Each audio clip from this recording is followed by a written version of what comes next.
brought you by Silver Pumps and Motors. Top quality और consistent performance के लिए सिर्फ सिल्वर पंप्स नाम याद रखना। బ్రేకింగ్ న్యూస్ తెలంగాణ ముఖ్యమంత్రి సీఎం రేవంత్ రెడ్డితో పాటు డిప్యూటీ సీఎం భట్టి విక్రమార్క ఇతర మంత్రులు అంతా ఇప్పుడు ఢిల్లీలోనే ఉన్నారు. కాంగ్రెస్ అగ్రనేతలు సోనియా గాంధీ, రాహుల్ ఖర్గేని ఇవాళ రేవంత్ కలిసే అవకాశం ఉంది. తెలంగాణ ప్రభుత్వం పంపిన బీసీ బిల్లును కేంద్రం ఆమోదించేలా ఒత్తిడి తీసుకురావాలని ఖర్గే, రాహుల్ గాంధీని కోరనున్నారు సీఎం రేవంత్ రెడ్డి. తెలంగాణ ప్రభుత్వం చేపట్టిన కులగణన, బీసీ రిజర్వేషన్లపై పార్టీ ఎంపీలకు ఈ సాయంత్రం CM Revanth power point presentation ఇస్తారు.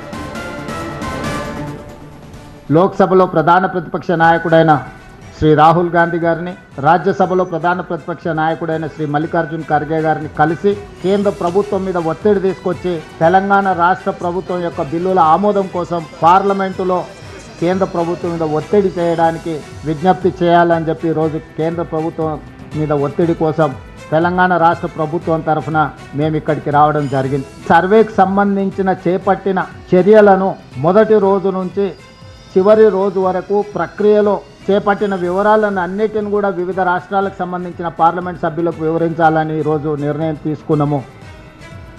ఇవాళ ఏపీ మంత్రివర్గ సమావేశం కాబోతోంది. చంద్రబాబు అధ్యక్షతన ఈ సమావేశం జరగబోతోంది. దానికి సంబంధించిన డీటెయిల్స్ లోకి వెళ్దాం.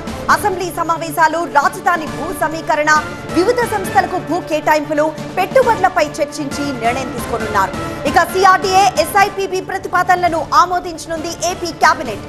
4 కొత్త పాలసీలో నాలా చట్ట సవరణ బిల్లుపై చర్చించనుంది మంత్రివర్గం.